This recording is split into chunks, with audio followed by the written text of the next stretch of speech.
When it comes to charging rate, architecture is king. And while salespeople and the automakers likely won't get into the nitty-gritty of why a vehicle charges at a certain rate, it's why you see insane charging speeds from vehicles from Lucid, Porsche, Audi, Hyundai, and Kia. It turns out if you want quick charging, you gotta think about the architecture.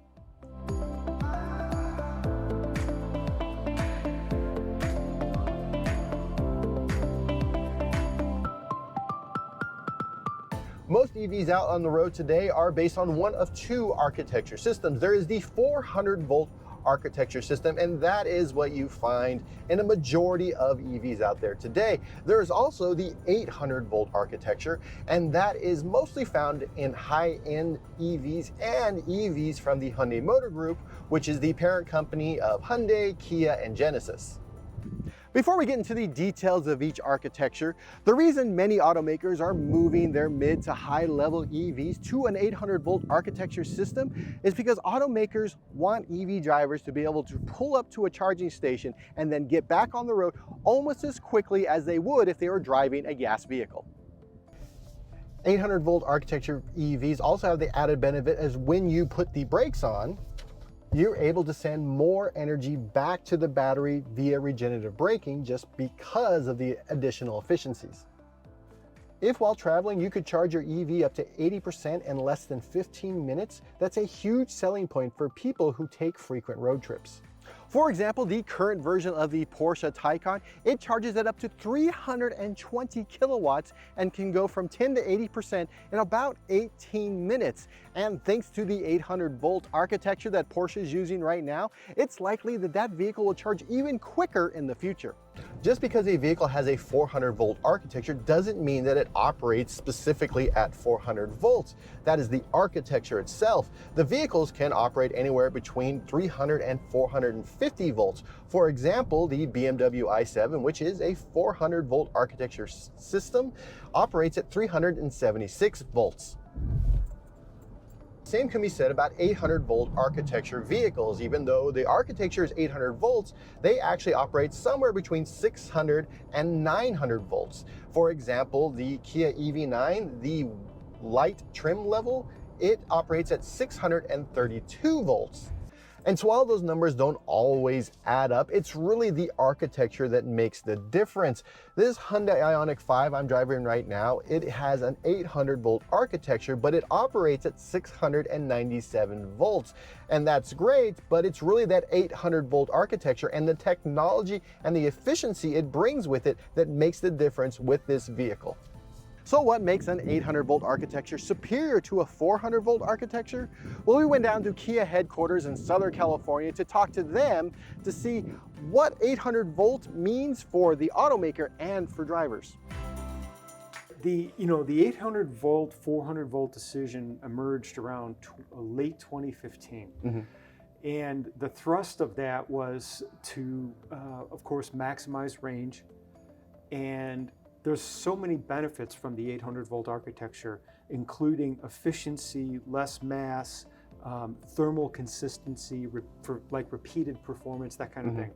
So there's lots of tools in the toolbox, right? You have aero and tires and friction, a lot of other things, but 800-volt architecture can significantly help that. Again, less mass, thinner wires, more efficient.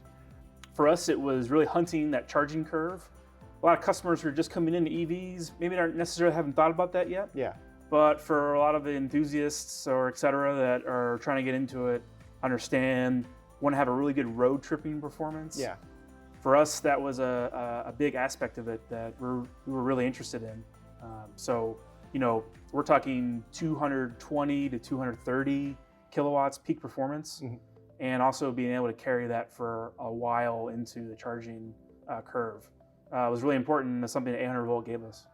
Tell me a bit beyond charging, tell me a little bit about the technical benefits of going 800 versus 400. Yeah, so one of the biggest things is thinner gauge wire.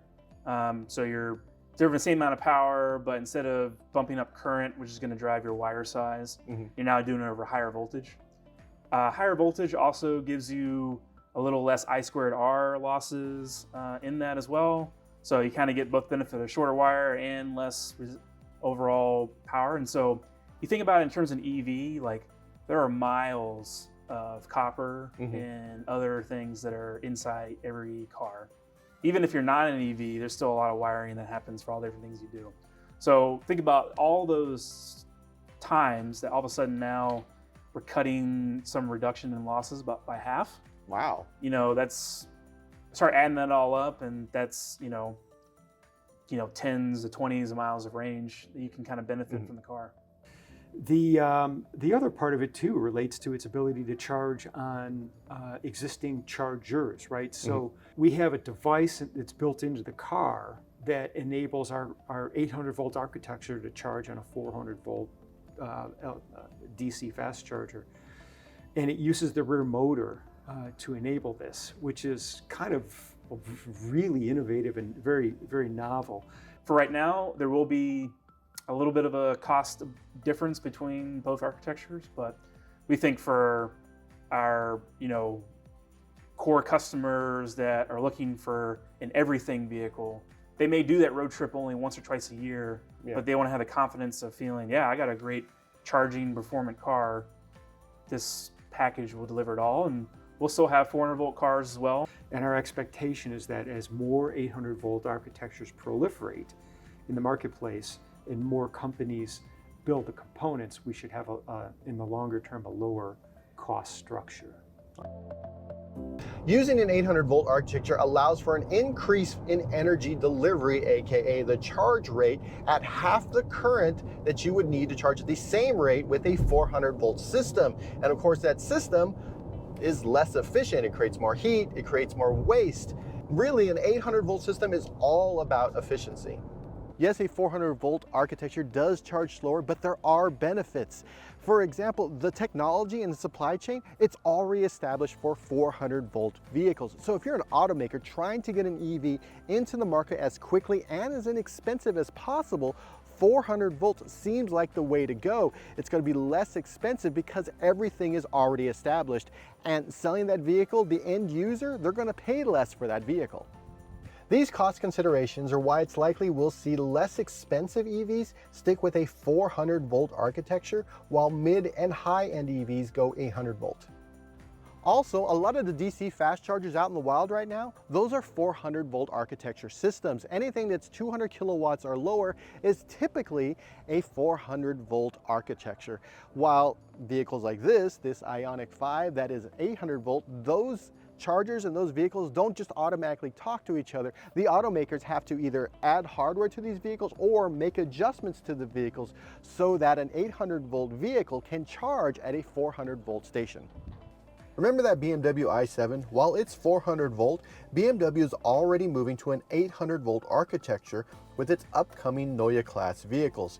When talking to SAE about the upcoming vehicles, BMW said the cylindrical lithium-ion battery cells with a volumetric energy density more than 20% higher than that of the prismatic cells used previously, in combination with the transition to an 800 volt system, will increase charging speed by up to 30% in the Neue Class. Meanwhile, Mercedes-Benz is also jumping on the 800 volt architecture bandwagon with its upcoming MMA platform.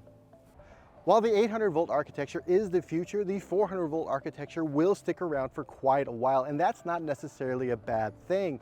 It's less expensive for the automakers, which means that the automakers will be able to build vehicles that are less expensive, and less expensive EVs is a great way to increase adoption of electric vehicles. If you're shopping for an EV and want the benefits of an 800 volt architecture, here are a few tips.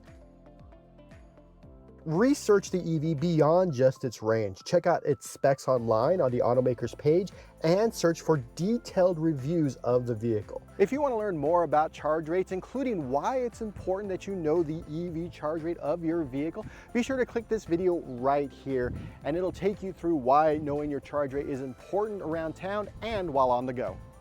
For more videos about EVs, sustainability, and charge rates, be sure to subscribe to SAE International.